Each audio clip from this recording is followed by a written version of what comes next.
Hey, hello, I'm Benita from the Anxiety Recovery School and from Future-edgetherapy. That is my one-to-one business, and today I'm here to speak to you about neuroplasticity. And I'm really pleased to be able to launch my Therapist in a Pocket series. And I'm bringing you this today in a video format so that you can replay it and really get to understand what the concept of neuroplasticity means. So actually, what is neuroplasticity? It's got to do with our brains. And I've brought my little trusty little brain here. This is sort of what the size of a brain looks like. It only weighs about 1.4 kilograms. And actually, there's no difference in some people think if they've got a bigger brain, would they be more intelligent? Well, actually, the answer is no. I think Einstein was known to have a much smaller brain than anybody else, but yet he was a genius. So actually, neuroplasticity is the brain's ability to change its structure and its function through targeted mental experiences. So our brain is pliable and it does change. Our brain is pliable and it does change. And I wanted to let you know that today. So what is neuroplasticity? It is how our brains rewire. How does our brain rewire? And also, the brain is made to rewire itself. It's been designed to rewire itself. And we know that the brain changes itself. And we see this through imagery. We see this through using MRI scanners. It's actually really interesting now because before, scientists thought that after we were born, our brain did not change. But we know now through research and a very good scientific research that your brain changes and that you are able to change during your lifetime. It's not static like we thought it was before. Now, I wanted to give you an example of London taxi drivers. Now, when you become a taxi driver in London, you have to undergo a really rigorous test. You actually have to learn all of the streets, all of the venues, all of the big stuff in London. And it takes about 6 months for them to learn that. And then they have to take a very big exam.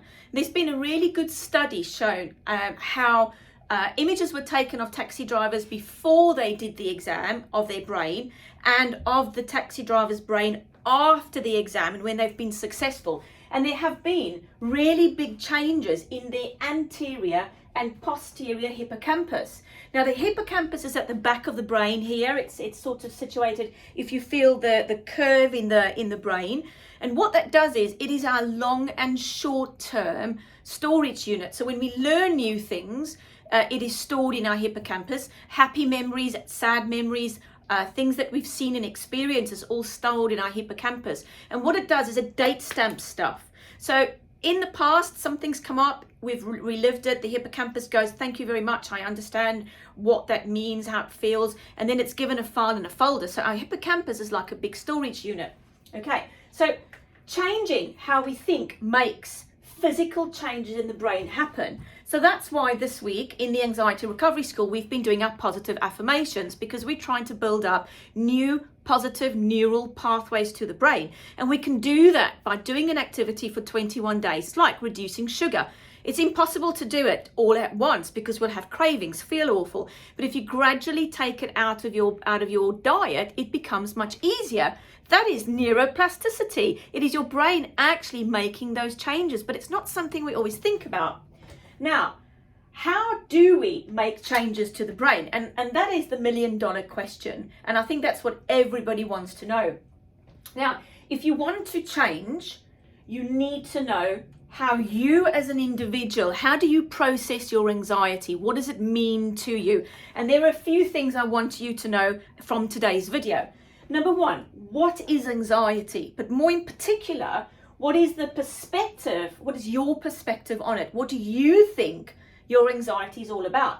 Do you think it's bad? Most people think anxiety is a bad thing, but actually it's what keeps us alive. We've got to have a certain amount of anxiety in our body. For example, it motivates us to keep ourselves safe. If we walk towards a cliff edge, immediately your anxiety will go, no, you need to back off.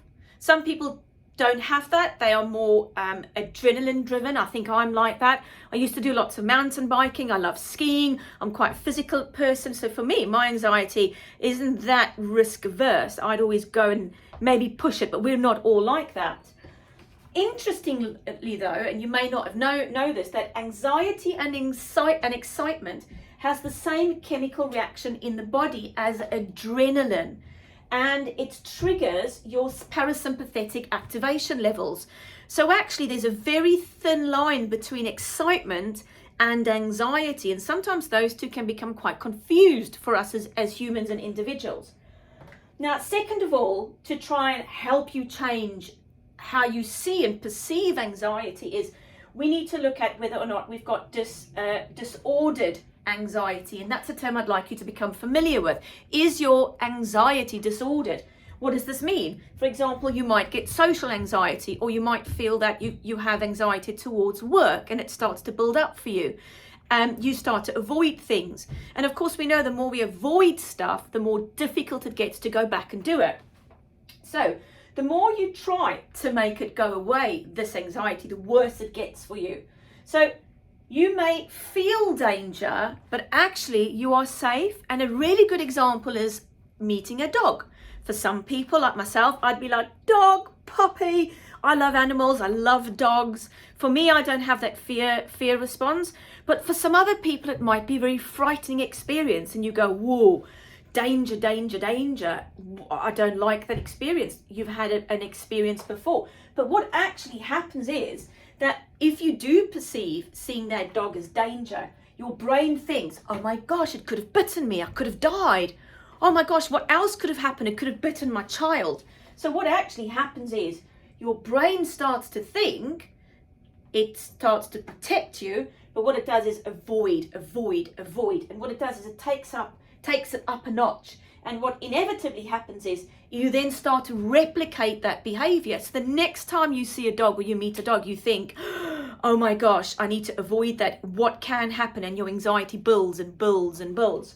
Actually, this is how your anxiety starts to take over. It may have started with something very small, like perhaps when you were little.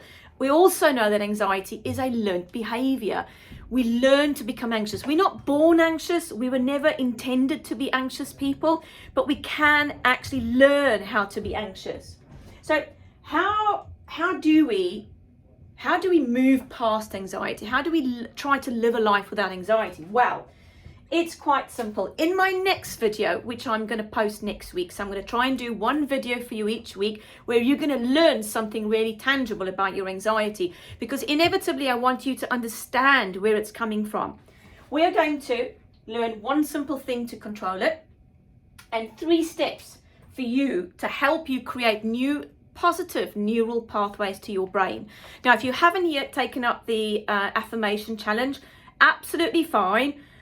Start posting your affirmations. You may be doing it at home. Thank you so much for everybody that's been posting in the group and writing them down. I hope you started to feel those changes. But one thing I want you to take away today is that your brain can change. It is pliable. It is been proven to change. And with a small steps approach, we can help you break that anxious cycle. Now, I've created the integrated trauma system. It is a system used to deal with trauma, anxiety, and stress. And it is a very, very stepped process. And I hope to share some of that with you. So hopefully you've learnt a lot today. If there are any questions, then please post in the group or message me privately. Have a smashing week, everybody. Bye.